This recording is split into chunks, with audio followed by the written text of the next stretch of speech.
friends, reshzideasന്റെ മറ്റൊരു എപ്പിസോഡിലേക്ക് എല്ലാവർക്കും സ്വാഗതം. ഇന്ന് നമ്മൾ തയ്യാറാക്കാൻ പോകുന്നത് ഏത്തപ്പഴം വെച്ചിട്ടൊരു ഹെൽത്തി സ്വീറ്റ് സ്നാക്സ് ആണ്.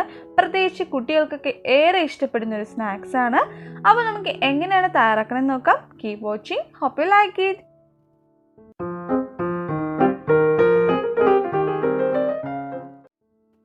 ഞാനിപ്പോൾ ഒരു പാൻ എടുത്തിട്ട് അതിലോട്ട് 2 ടേബിൾ സ്പൂൺ നെയ്യാണ് ഒഴിച്ചു കൊടുക്കുന്നത്. നെയ്യ് ഉപയോഗിക്കുന്നതായിരിക്കും നല്ലത്. നിങ്ങൾക്ക് നെയ്യ് ഇല്ലെങ്കിൽ ഓയിലും യൂസ് ചെയ്യാം. എന്നാലും നല്ല ടേസ്റ്റ് കിട്ടണമെങ്കിലും ഹെൽത്തി ആയിട്ട് ഇരിക്കണമെങ്കിലും നെയ്യ് യൂസ് ചെയ്യുന്നതാണ് നല്ലത്. 2 ടേബിൾ സ്പൂൺ നെയ്യ് ഒഴിക്കുക. അപ്പോൾ നമ്മൾ നെയ്യ് ഇപ്പോൾ ചൂടായി വന്നിട്ടുണ്ട്. ഇനി നമുക്കിതിലോട്ട് നമ്മുടെ മെയിൻ ഇൻഗ്രീഡിയൻ്റ് ആയിട്ടുള്ള ഏത്തപ്പഴം ആഡ് ചെയ്ത് കൊടുക്കാം. ഞാനിവിടെ 1.5 കപ്പ് ഏത്തപ്പഴം ചെറുതായിട്ട് അരിഞ്ഞതാണ് ആഡ് ചെയ്ത് കൊടുക്കുന്നത്. ഇത് അത്യാവശ്യം പഴുത്തൊരു ഏത്തപ്പഴമാണ് ഞാൻ ഇപ്പോൾ എടുത്തിട്ടുള്ളത്. അപ്പോൾ നമ്മൾ ഏത്തപ്പഴം ആഡ് ചെയ്തതിന് ശേഷം ഇത് നന്നായിട്ടൊന്ന് റോസ്റ്റ് ചെയ്ത് നമുക്ക് എടുക്കണം. അപ്പോൾ കുറച്ച് സമയം എടുക്കും. നമുക്കപ്പോൾ ഇത് ഒരു മീഡിയം ഫ്ലെയിമിൽ ഇട്ടിട്ട് നന്നായിട്ടൊന്ന് നമ്മുടെ ഏത്തപ്പഴത്തിന് നന്നായിട്ടൊന്ന് വഴറ്റിയെടുക്കാം. അപ്പോൾ ഏത്തപ്പഴം ഇപ്പോൾ ഒരുവിധം വഴണ്ട് വന്നിട്ടുണ്ട്. ഇനി നമുക്കിതിലോട്ട് മധുരത്തിന് വേണ്ടിയിട്ട് 1 ടേബിൾ സ്പൂൺ ശർക്കര ആഡ് ചെയ്ത് കൊടുക്കാം. ശർക്കര ചെറുതായിട്ട് ചിരകി എടുത്തതാണ് ഞാൻ ഇപ്പോൾ ആഡ് ചെയ്യുന്നത്.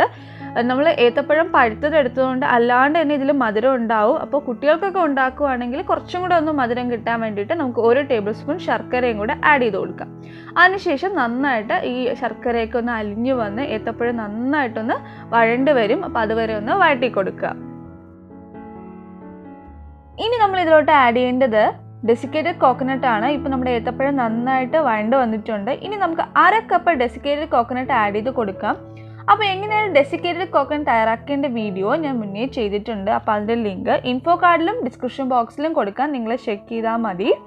അപ്പോൾ നമ്മൾ ഡെസിക്കേറ്റഡ് കോക്കനട്ടും കൂടെ ആഡ് ചെയ്തതിന് ശേഷം ജസ്റ്റ് ഒന്ന് വഴറ്റി കൊടുക്കുക. അതിനുശേഷം നമുക്ക് ഫ്ലെയിം ഓഫ് ചെയ്യാവുന്നതാണ്. ഓഫ് ചെയ്തതിന് ശേഷം ഇത് നമ്മൾ കുറച്ച് നേരം ഒന്ന് തണുക്കാൻ വയ്ക്കുക. കുറച്ചൊന്ന് തണുത്താലേ നമുക്കിത് ബാക്കി ചെയ്യാൻ പറ്റത്തുള്ളൂ.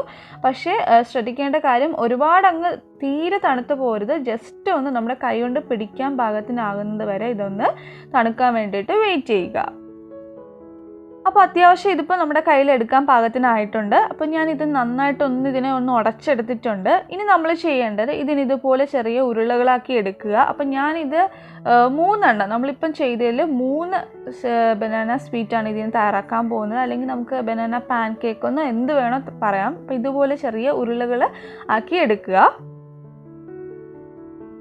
ഇനി നമ്മൾ ചെയ്യേണ്ടത് ഇതുപോലെ കൈകൊണ്ട് പതുക്കെ പ്രസ് ചെയ്ത് കൊടുക്കുക. അപ്പോൾ ശ്രദ്ധിക്കുക, പൊട്ടിപ്പോകാണ്ടിരിക്കാൻ വേണ്ടിയിട്ട് ശ്രദ്ധിക്കുക. പതുക്കെ പ്രസ് ചെയ്ത് കൊടുത്താൽ മതി. പ്രസ് ചെയ്തതിന് ശേഷം ഇങ്ങനെ ജസ്റ്റ് ഇങ്ങനെ റൗണ്ട് ചെയ്ത് കൊടുക്കുക.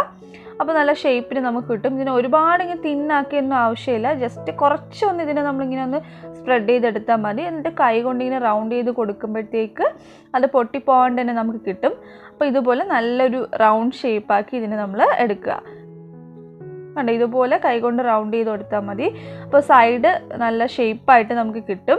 അപ്പോൾ നമുക്ക് ഇതുപോലെ ബാക്കി 3 പീസും കൂടെ ഒന്ന് ചെയ്തെടുക്കാം. അപ്പോൾ നമ്മൾ 3 എണ്ണം തയ്യാറാക്കി എടുത്തിട്ടുണ്ട്. ഇനി നമുക്കിത് കുക്ക് ചെയ്തെടുക്കാം. ഞാനിപ്പോൾ പാനിൽ കുറച്ച് നെയ്യ് ഒന്ന് സ്പ്രെഡ് ചെയ്ത് കൊടുക്കുവാണ്.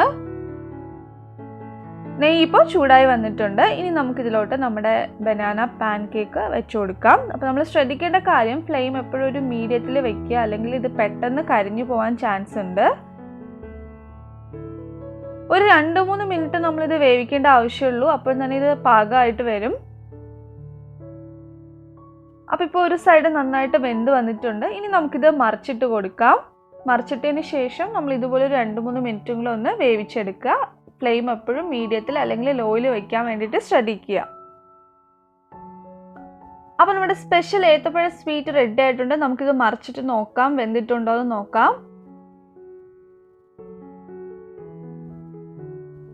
കണ്ടോ, നന്നായിട്ട് വെന്തിട്ടുണ്ട്. നല്ലൊരു ബ്രൗണിഷ് കളർ വന്നിട്ടുണ്ട്. ഇത്രയും മതി. ഇത് കൂടുതൽ നമ്മളിനി വേവിക്കേണ്ട ആവശ്യമില്ല. അപ്പോൾ നമ്മുടെ സ്പെഷ്യൽ സ്വീറ്റ് റെഡി ആയിട്ടുണ്ട്.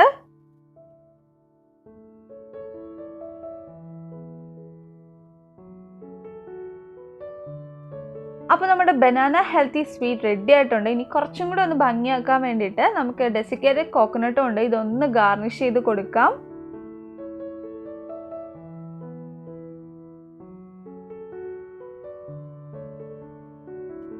അപ്പം നിങ്ങൾ എന്തായാലും ട്രൈ ചെയ്ത് നോക്കുക. നല്ല ഹെൽത്തിയാണ്, ടേസ്റ്റിയാണ്. നമുക്ക് കുറച്ച് മധുരമൊക്കെ കഴിക്കണം തോന്നുകയാണെങ്കിൽ ബേക്കറിയിൽ നിന്നൊക്കെ വാങ്ങിക്കുന്ന വെറുതെ പ്രോസസ്ഡ് ആയിട്ടുള്ളത് കഴിക്കാതെ ഇങ്ങനത്തെ സ്വീറ്റ്സ് ഒക്കെ ഉണ്ടാക്കി കഴിക്കുക. കണ്ടോ എന്ത് സോഫ്റ്റായിട്ട് ഇത് മുറിഞ്ഞ് വരുന്നത്.